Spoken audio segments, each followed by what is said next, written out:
Direct selling industry का future क्या है, इस बिजनेस की सच्चाई क्या है, लोग इस बिजनेस के बारे में बतलाने से क्यों कतराते हैं, लोग इस बिजनेस में काम करना क्यों नहीं चाहते हैं, क्यों डायरेक्ट सेलिंग बिजनेस में इतनी निगेटिविटी है, क्या है इसकी वजह। डायरेक्ट सेलिंग बिजनेस आने वाले वक्त का सबसे बड़ा बिजनेस होने वाला है। क्यों?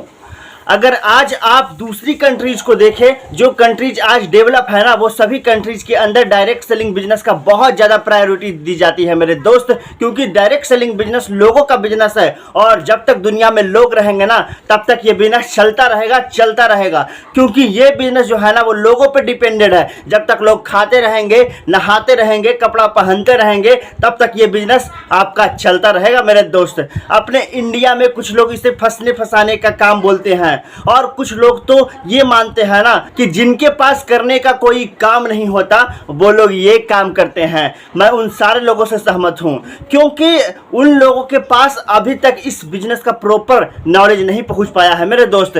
जी हाँ मेरे दोस्त, ये हम लोगों की जिम्मेदारी है कि इतनी पावरफुल और ब्यूटीफुल इंडस्ट्री के बारे में लोगों को समझाएं। दुनिया में कुछ ऐसे भी काम होते हैं जो लोगों को आसानी से समझ में नहीं आते हैं। एक छोटा सा मैं एग्जाम्पल देता हूं, आप समझने की कोशिश करिएगा। हम लोग दिन भर फेसबुक, व्हाट्सएप और यूट्यूब जैसी चीज़ों को कितना यूज करते हैं और इसके लिए आपसे एक भी पैसा नहीं लिया जाता है मेरे दोस्त। तो जरा सोचिए उनकी कमाई कैसे होती होगी, जबकि फेसबुक दुनिया के टॉप 10 बिजनेस में आता है कमाई के मामले में मेरे दोस्त। कुछ लोग सोचते होंगे कि अगर फेसबुक जब हमसे पैसा ही नहीं लेता है तो कमाता कैसे होगा। कुछ लोग सोचते हैं ना कि पता नहीं कमाता भी होगा या नहीं। कुछ लोग कहते हैं जो डाटा हम यूज करते हैं ना उससे कमाता होगा। डाटा का पैसा सिम वाले को जाता है मेरे दोस्त, जिसका सिम हम लोग यूज करते हैं, चाहे वो एयरटेल हो, वोडाफोन, जियो हो, कुछ भी हो, एनीथिंग। ना तो जानते हैं और ना ही जानना चाहते हैं कि कमाई आखिर होती कैसे है मेरे दोस्तों। सबसे पहले आपके लिए ये जानना जरूरी है ना कि कोई भी इंडस्ट्री कैसे चलती है और कैसे बनती है मेरे दोस्त। किसी भी नई इंडस्ट्री को चलने के लिए 4 फेज से गुजरना होता है।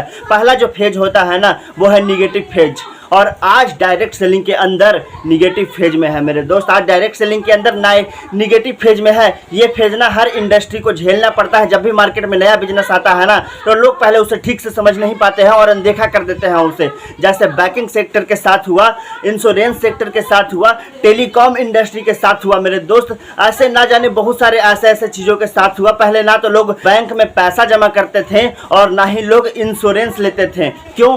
क्योंकि इंडस्ट्री जो थी वो नई थी, लोग डरते थे, किसी पर भरोसा नहीं था उन्हें। लेकिन आज देखिए मेरे दोस्त, आज देखिए यही इंडस्ट्री है जिसके बिना किसी भी चीज़ की कल्पना करना ना असंभव है। जब नई प्लास्टिक इंडस्ट्री स्टार्ट हुआ ना तो 95% लोगों ने इनकार कर दिया ये कहकर कि ये इम्पॉसिबल है, ये पॉसिबल है ही नहीं। लेकिन उस वक्त भी 5% लोगों का विश्वास था और आज वही 5% लोग दुनिया में आ गए हैं मेरे दोस्त। आज हर चीज़ प्लास्टिक का है, जग हो, मग हो, बाल्टी हो, कुर्सी हो, टेबल हो, खिलौना हो या फिर फ्रेम हो, यहाँ तक कि मेरे दोस्त अब डोर भी प्लास्टिक के आने लगे हैं, जो आज से 30 साल 40 साल पहले लोगों ने सोचा भी नहीं था इस चीज़ों के बारे में। आज डायरेक्ट सेलिंग बिजनेस जो है ना मेरे दोस्त वो निगेटिव फेज में है, इसीलिए इतनी सारी निगेटिविटी है लोगों के अंदर। लेकिन अब ये मेरे दोस्त पॉजिटिव फेज की ओर बढ़ता जा रहा है। निगेटिव फेज में होने के बावजूद भी इस इंडस्ट्री ने मेरे दोस्त कई लोगों की जिंदगियां बदल डाली है और बदल भी रही है।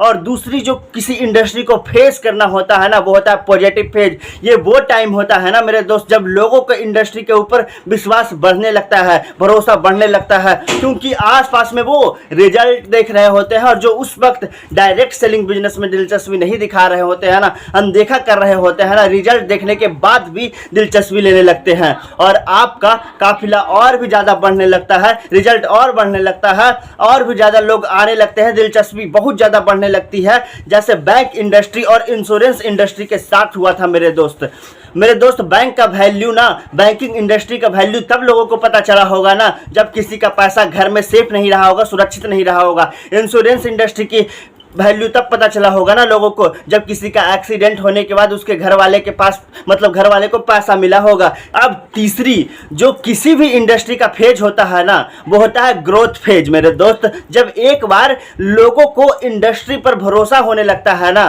तो उनकी ग्रोथ जो होती है ना बहुत ही ज़्यादा तेज़ी से होने लगती है, क्योंकि ऐसे फेज में मेरे दोस्त लोगों को ज़्यादा समझाने की ज़रूरत नहीं होती है। और जब तक कोई कंपनी ग्रोथ फेज में आती नहीं है तब तक लोग उसके साथ जुड़ना पसंद नहीं करते हैं, और जैसी कंपनी ग्रोथ फेज में इंटर करती है ना, तो लोग उसके साथ ऑटोमेटिक जुड़ना और काम करना शुरू कर देते हैं मेरे दोस्त। अब दोस्तों चौथी और आखिरी फेज जो हर इंडस्ट्री को इससे गुजरना ही होता है मेरे दोस्त, और वो है कंपटीशन फेज। जी हाँ दोस्तों, हर एक इंडस्ट्री के अंदर एक वक्त ऐसा जरूर आता है ना जब कंपटीशन बहुत ज़्यादा बढ़ने लगता है। इंडस्ट्री और कंपनीज की ग्रोथ को देखकर ज़्यादातर लोग जो होते हैं ना वो कंपनी के साथ जुड़ना और काम करना शुरू कर देते हैं। देखिए इस फेज में ना ज़्यादा प्रॉफिट के चक्कर में ज़्यादातर लोगों में कंपटीशन बहुत ज़्यादा होने लगता है, चाहे फिर बैंकिंग सेक्टर हो, टेलीकॉम सेक्टर हो या ऑनलाइन शॉपिंग हो।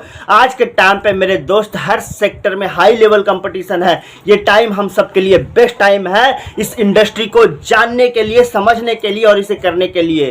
According to FICCI, direct selling industry का मार्केट साइज 6000 करोड़ आका गया है। आज तक जितना हुआ है उसको देखते हुए फिक्की ने यह डिक्लेयर किया है ना कि डायरेक्ट सेलिंग बिजनेस 2025 तक 645 अरब तक की हो जाएगी मेरे दोस्त, 645 अरब तक की। मेरे दोस्त आपको इस बात का जानना बहुत जरूरी है ना कि अमेरिका, ऑस्ट्रेलिया, चीन, जापान, कोरिया और सिंगापुर जैसे बहुत बड़े बड़े डेवलप्ड कंट्रीज में ना डायरेक्ट सेलिंग इंडस्ट्री को ना बहुत ही ज्यादा आगे आकर लिया जाता है, और इसकी गवर्नमेंट में ना इसकी ओर अग्रसित है। बदलाव के बिना तरक्की नहीं किया जा सकता मेरे दोस्त, और जो लोग अपनी ज़िंदगी में बदलाव नहीं करते हैं ना वो लोग अपनी लाइफ में कुछ आगे कर ही नहीं पाते हैं, कुछ बड़ा कर ही नहीं पाते हैं मेरे दोस्त। नोकिया, कोडेक जैसी बड़ी बड़ी कंपनियां चलाने वाले लोग भी अपने सोचने का तरीका नहीं बदल पाए, इसीलिए अपनी शानदार शुरुआत के बावजूद भी वो वक्त के साथ इतिहास का सिर्फ हिस्सा बन गए। इन तमाम बातों से मैं सिर्फ और सिर्फ एक ही बात बताना चाहता हूँ